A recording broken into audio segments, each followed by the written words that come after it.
was working in the addiction field, but I was afraid to tell people that I was a person working in the addiction field was in recovery. I also thought that recovery was a gift, and it was a gift that I had the privilege to share or not to share. And I had lots and lots of other reasons why I didn't share. And then 18 years ago, what I realized was that I didn't share because I was ashamed. And I was ashamed of my addiction, and I had not really embraced my recovery and celebrated my recovery. 18 years ago, I was part of many, many people, and many of you are in this room today, who began a movement to become a voice for the recovery community. It's ironic to me, and I've got to tell you, that ProAct Philadelphia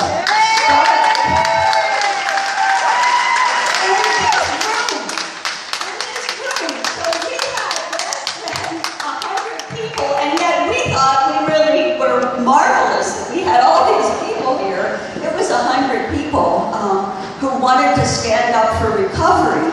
And, you know, over those years, those numbers have grown and grown and grown. But I speak out now because I am the evidence, and I am the return on the investment. 45 years ago, somebody invested in me. My family, my community put up the resources for me to get into recovery. I remember having my first drink of alcohol at 5.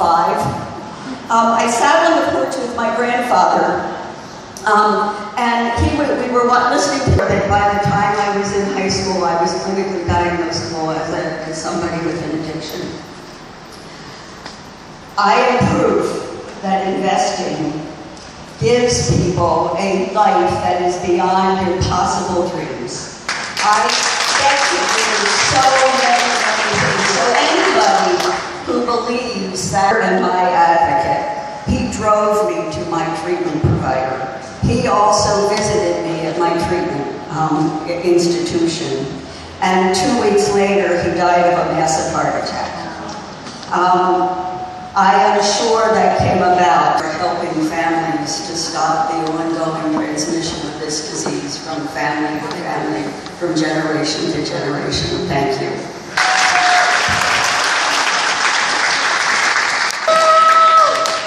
Which means I've been alcohol and drug free for over 9 years.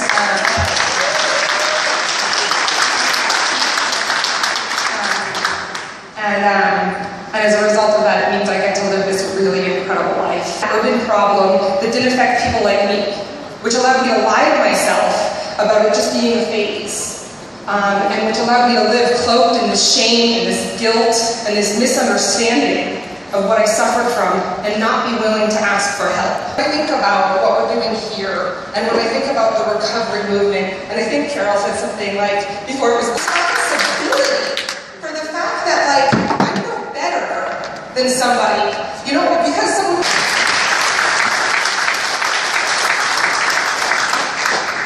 What's also really important is quantifiable data.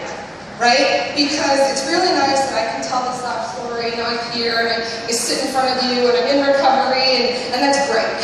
It is. However, numbers like 23 million Americans live in long-term recovery from substance use disorder. That's powerful. It's a macro-level issue and we need to affect not just change what we talk about, we need to affect policy change, because I know I won't give up until we have the funding we need.